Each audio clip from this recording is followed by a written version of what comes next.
I welcome representatives of Facebook joining us via teleconference. Thank you for talking to us today. I remind witnesses that parliamentary privilege only applies within Australia. The committee has received the Facebook submission as submission number 73. Firstly, to commence with, do you wish to make any changes or alterations to your submission? No, not at this stage, Chair. Thank you. Okay. For the Hansard record, could you each please state your full name and the capacity in which you appear here today? And we'll start with Mrs. Garlick, then Mr. McConaughey, then Mr. Slackman. My name is Mia Christina Garlick, and I'm the Director of Policy for Facebook here in Australia. My name is Benjamin Matthew McConaughey, and I am Policy Communications Manager for Australia. My name is Maxwell Don Slackman. I'm a Product Policy Manager at Facebook. Look, thank you so much for appearing before us today. Just quickly, can I just confirm you're all joining us from California? No, actually, some of us are joining from Sydney, and then Max is in the US. Thank you, Mr. Slackman, for joining us. I think it's mid-morning over there at the moment. What's the time there at the moment? Chair, it is 11 p.m. 11 p.m. in the evening. Thank you for joining us at this late hour. We have a time through to 4:45 here in Canberra time. Could I ask maybe each of you or whoever would like to start to make a brief opening statement? We have some questions we'd like to ask. Chair, can I just ask as well, can you just tell us who's in the room that we're speaking with at your end? Yeah, there's. We've just had you may be able to hear the bells ringing in the background. Some of our senators have had to depart, but there is myself. My name is Mr. Craig Kelly. I'm the chairman of this committee, and there's also Mr. Wood. He's the representative from the seat in Melbourne. There's a good evening there. So it's very busy in Parliament over here at the moment. So I can only imagine. First week back and all after the winter recess. Cool. Well, my colleague Max Slackman will just read a brief opening statement, if that's okay with you. Yeah, go ahead. Thank you, and good afternoon, Chair. My name is Max Slackman, Product Policy at Facebook, and I'm joined on this call with my colleague Mia Garlick, Director of Policy for Australia and New Zealand. Thank you for the invitation to participate in the Parliamentary Joint Committee on Law Enforcement inquiry into trade of elephant ivory and rhino horn. We apologize for not being able to participate in person, but we hope the call will provide the committee with useful information about the work Facebook is doing as one part of the broader digital industry to remove online content that may be related to the trade in elephants and rhinos, in our work with other industry players to prevent online services from being used to promote or facilitate this harmful activity. Under our policies, we do not allow for poaching, the sale of endangered species or their parts, and we remove this material as soon as we are aware. This includes the sale of rhino horn and elephant ivory. By way of background, around the world, many people use services such as ours to connect and share with the people that matter to them and about the issues about which they are passionate. Oftentimes, people use online services such as ours to raise awareness about important issues and bring people together to take action. Every day, we work towards ensuring our platforms deliver a positive contribution to society and the environment, and we have detailed publicly available community standards that outline the types of content that can and cannot be shared on our platforms. We also have clear policies that govern the types of advertisements that can be run on our platform. These policies are designed around three core principles, and they are voice. We want to give a voice to people around the world so that they can express themselves freely and discuss the things that matter to them. Safety. We are committing to ensuring that the right to freedom of expression is not abused to cause harm. And finally, equity. We work hard to ensure the fair and equal enforcement of our. In real-world practice, our community standards expressly state that we prohibit people from facilitating or coordinating future criminal activity that is intended or likely to cause harm to people, businesses, or animals. And we also prohibit the poaching or selling of endangered species and their parts. Relevant to this inquiry, this policy also includes the sale of rhino horn and elephant ivory. An important distinction to make here is that people are permitted to draw attention to harmful activity that they may witness or experience to raise awareness and advocacy around particular issues, so long as they do not incite, advocate for, or create harm. From an advertising perspective, all ads on our platform are required to comply with these same community standards. And for our commerce products, such as Facebook's marketplace tools, our policies further permit the sale of all animals. Importantly, anyone can report content to us if they think it violates these policies. Once something is reported, our global community operations team reviews that content in one of over 50 languages and aims to remove the content within 24 hours if it violates our community standards. We recognize that there are many digital platforms on which people who wish to undertake harmful animal trade may engage, and that removal of this content from our services is not a comprehensive solution. For this reason, Facebook joined the World Wildlife Fund's Global Coalition to End Wildlife Trafficking Online. The Global Coalition to End Wildlife Trafficking Online brings together companies from across the world in partnership with wildlife experts at the WWF, Traffic, and the International Fund for Animal Welfare for an industry-wide approach to reduce wildlife trafficking online by 80% by 2020.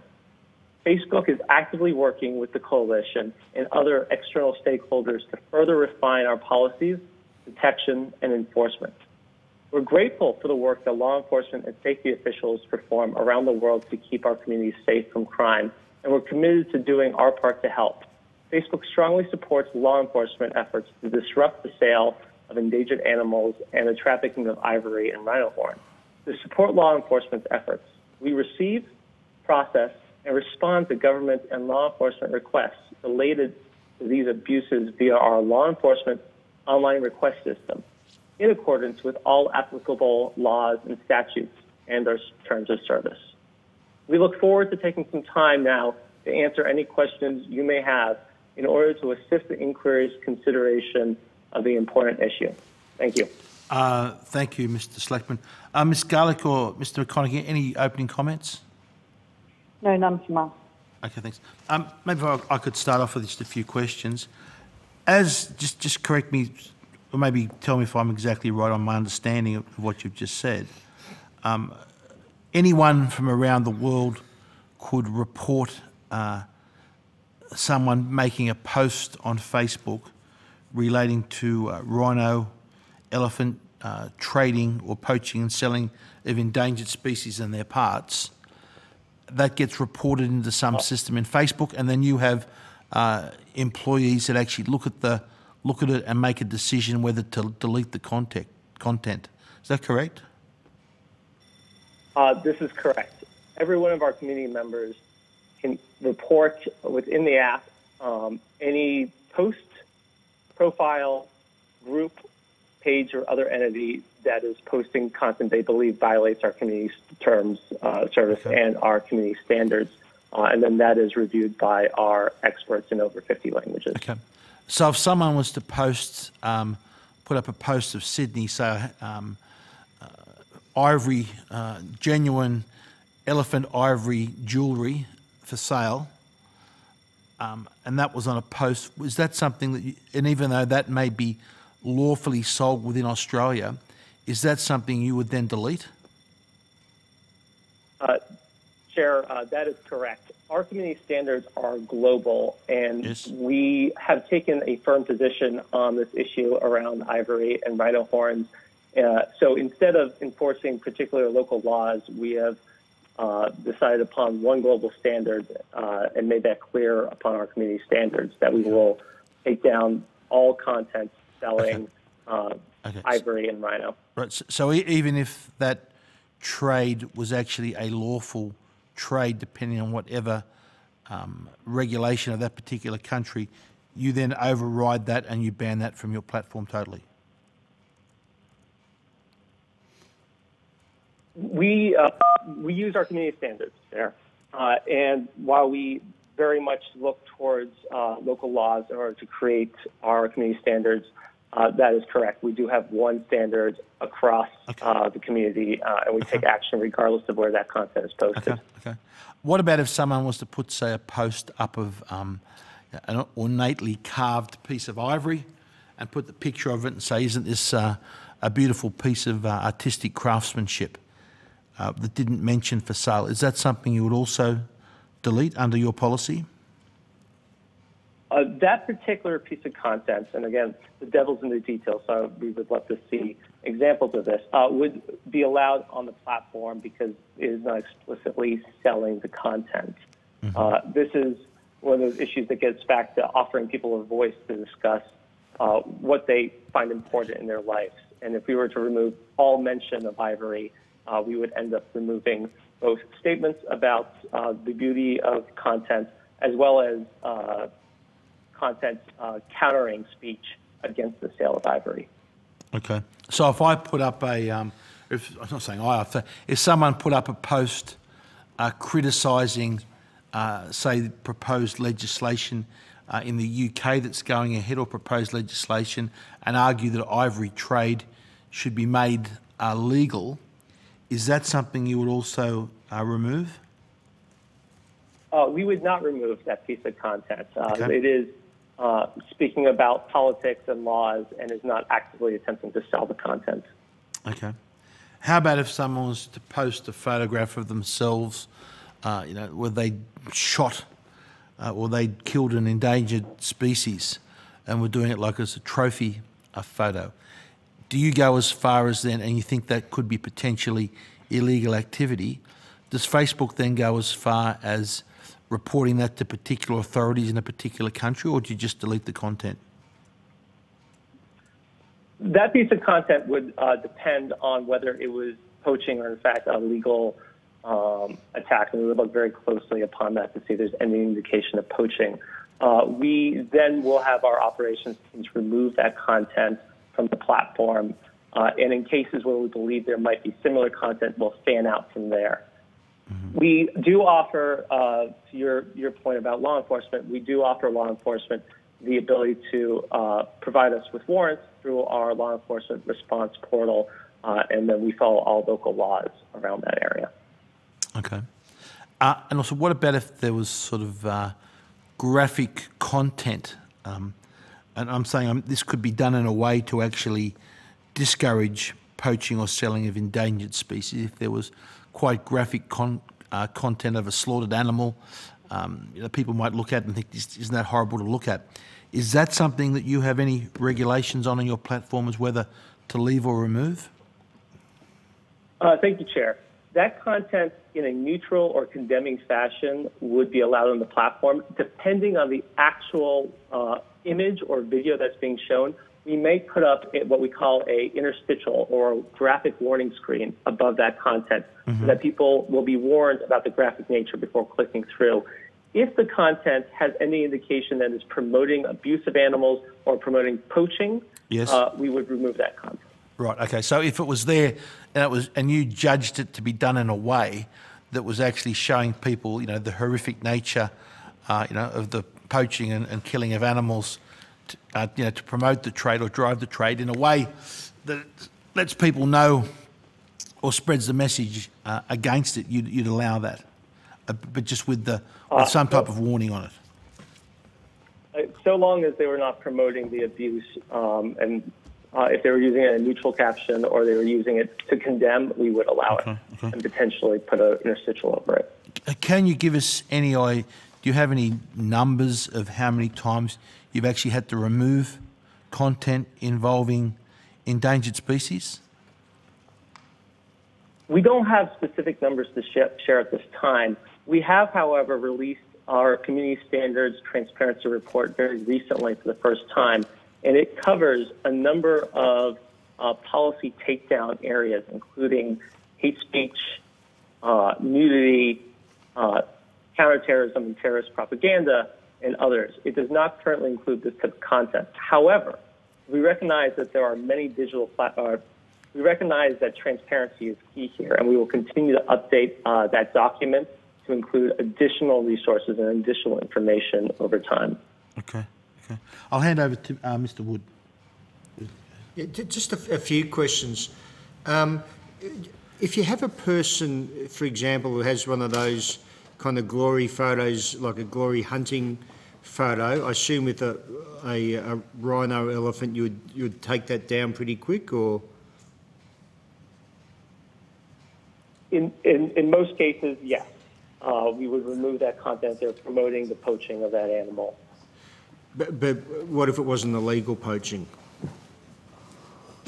If it wasn't an illegal poaching, if it was a legal killing, on a case-by-case basis, we would allow that content to be on the platform because our community standards specifically are designed to go after poaching. So how do you tell the difference between an animal poached and not poached? Because and the reason I say that is because in the industry we find there's so much fraud and misinformation. Normally, when we make the distinction that something such as the killing of a rhino is not poaching, it is because we have third-party evidence to that fact, such as government statements saying that in fact this case the poaching was legal. However, in most cases, our initial reaction upon viewing this content is to treat it as poaching. So therefore, you take it down until they would prove the case. Would that be correct or incorrect? I'm not able to go into specifics because it becomes very case-by-case basis and depends on how much information we have at the time content is reported and reviewed. Yeah, but in many cases. Yeah, well, just very simply, if you had someone there standing in front, and we have had it over here with one of our cricket players, I think it wasn't a rhino or anything else like that, but if you had a person standing in front with a firearm and obviously the creature in front, you're saying you wouldn't take that down? That's a pretty standard kind of hunter photo. That's what I'm talking about. That is usually actually not the type of poaching that we see on our platform. However, if we have indication that it is poaching, we would remove it. Okay, thank you. I'll hand over to Senator Singh. Thank you, and thank you to Facebook for participating in this inquiry and for your submission. I understand that you're a member of the coalition, the Global Coalition to End Wildlife Trafficking Online. Is that correct? Yes, ma'am. Why did you choose to join the coalition, and what are its aims? Senator, we continually work with partners and experts on our community standards, including our policies prohibiting trafficking in their parts.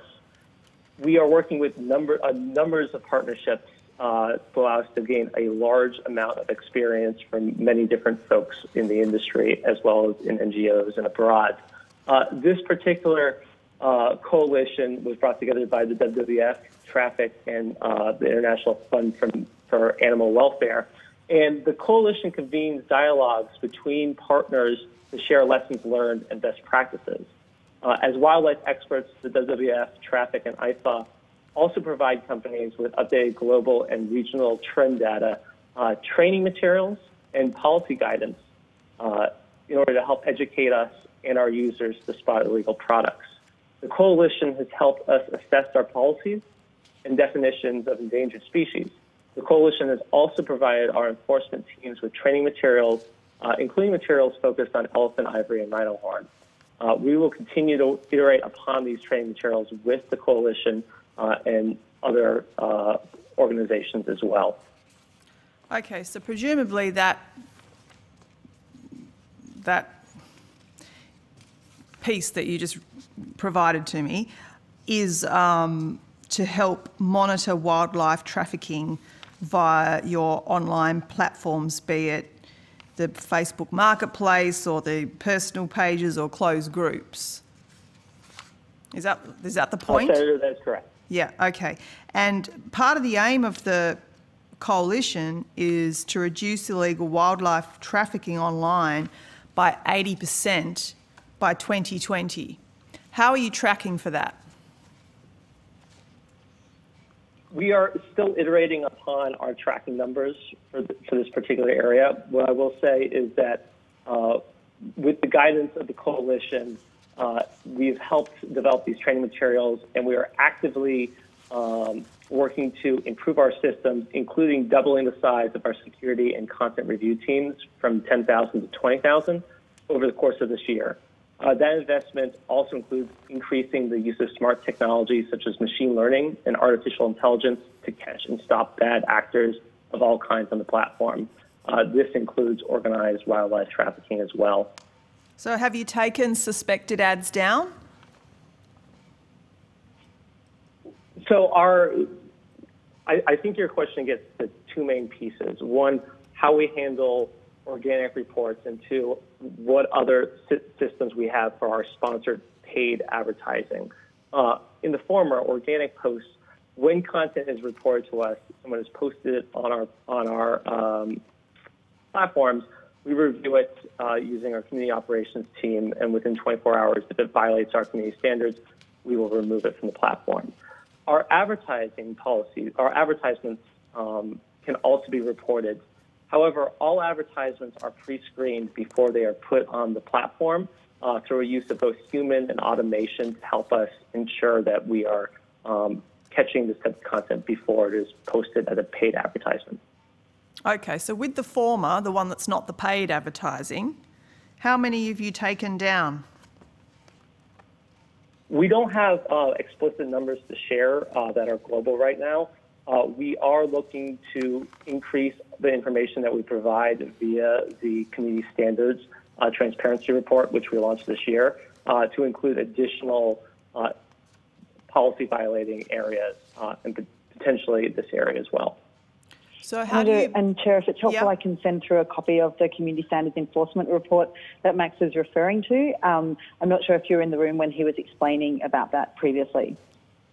Okay, well, how do you penalise users identified as trafficking wildlife on your platform?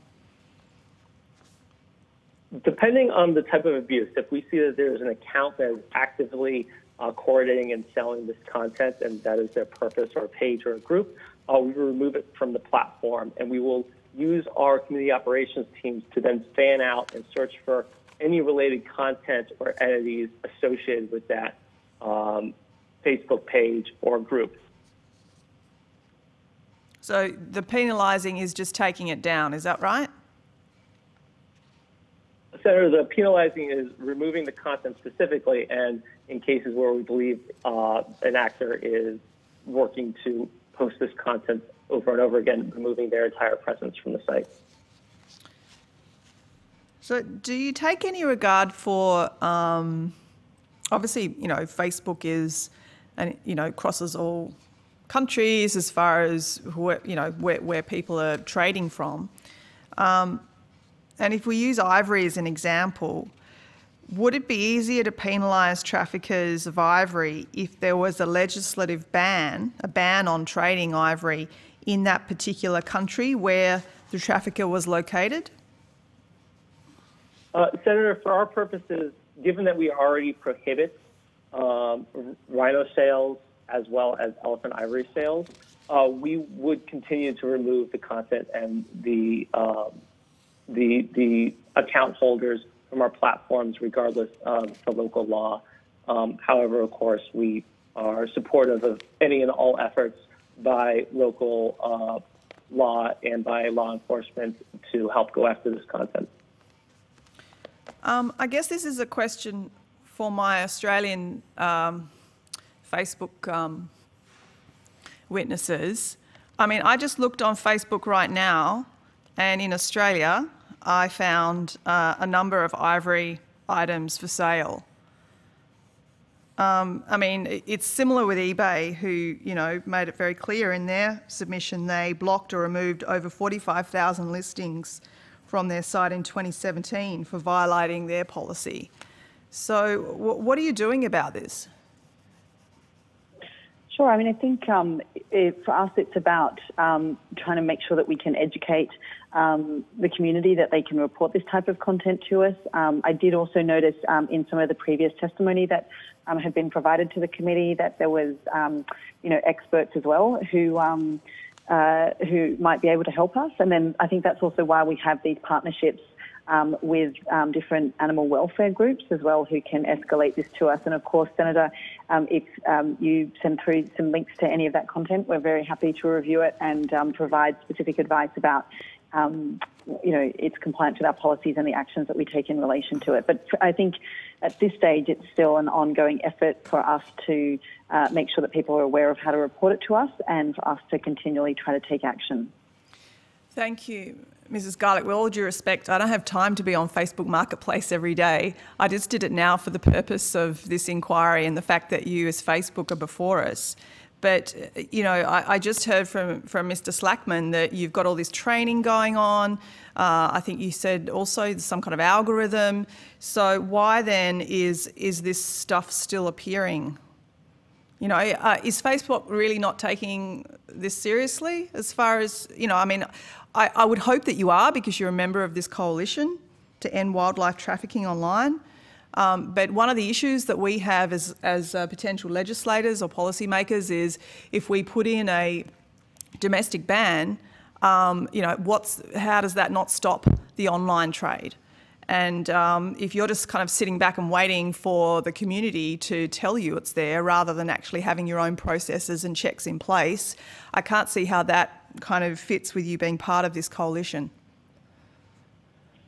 I think we are working to try to make sure that we can effectively enforce our policies, including through the partnerships that we have.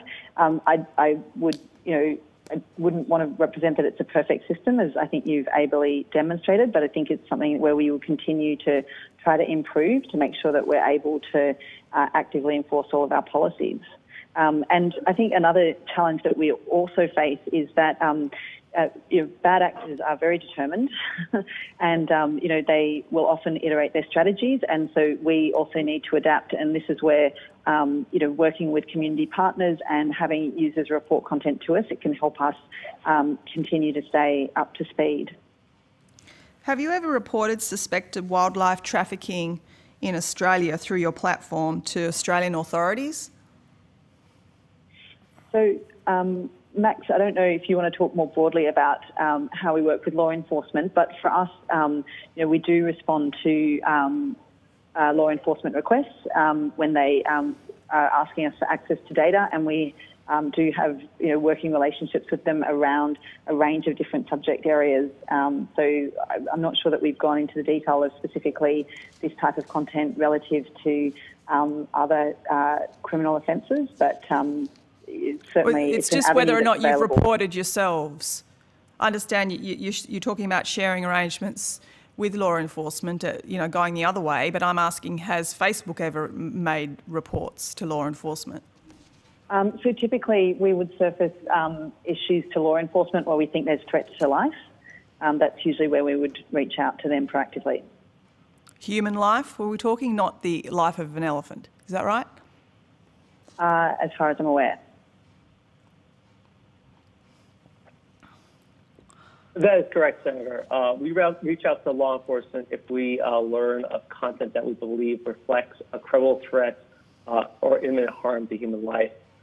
We do have robust reporting tools for law enforcement to be able to request data for a wide range of issues, including safety to animals, through our law enforcement request portal. Okay, I just finally want to ask you then, because eBay were very clear in their submission, so I would think it would not be difficult for Facebook to be able to provide similar data and information, what the prevalence of ivory and rhino horn items for sale are across your business. Senator, I'm happy to jump in here. So with this community standards enforcement report that we recently released, we have started to work towards greater transparency around this. Unfortunately, we're not there yet in terms of being able to talk about the prevalence of this particular type of content, but I think we share your concern that this is certainly worthwhile for us to be moving towards, and that's where we want to get to. But if I send you the existing transparency that we've seen, it will give you some sense of where we're hoping to get to in relation to all types of content removals on our services. I do also just want to say it has been an incredibly complex exercise to get us to the transparency that we've provided in relation to the existing categories of content removals. And that's not to say that we don't want to keep doing this, but it is certainly a work in progress for us at this stage. So you're not collecting the data is what you're trying to say, Mrs. Garlick, at the moment? No, I think that what I'm trying to say is that when we're trying to work out prevalence, which is something that we have included within the Community Standards Enforcement Report, that's not something that we collect on a day-to-day basis, and we do want to make sure that we're providing meaningful data in this way, and so that is something that we want to work towards, and so that part takes the additional work, and I'm happy to share more details with the committee as a follow-up. So you're not currently collecting data? In relation to the prevalence of... Yes. No, I mean, that has to be calculated out in terms of, content on the site and content removals. And the Community Standards Enforcement Report contains more details about precisely the methodology that we use to calculate prevalence, and that's not something that we sort of have been collecting as an ordinary part of our day-to-day community operations enforcement. So does Facebook regard, considering you've decided to be a member of this coalition to end wildlife trafficking online, that you have a responsibility here? That you have a responsibility to make sure you're not contributing to this trade? Senator, we take this incredibly seriously, and we are actively working to ensure that our training materials and our enforcement and any automation we can build is dedicated in this area and other areas around regulated goods. We take the issue incredibly seriously, and we'll continue to work with the coalition and other members of the international community in order to better protect rhinos and elephants. Thanks, Chair. Thank you.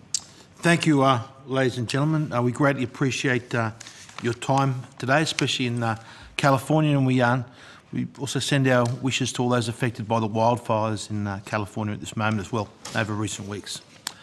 Thank you, ladies and gentlemen. Thank you, Ms. Garlick, Mr. McConaughey and Mr. Slackman. Greatly appreciate your assistance to our committee.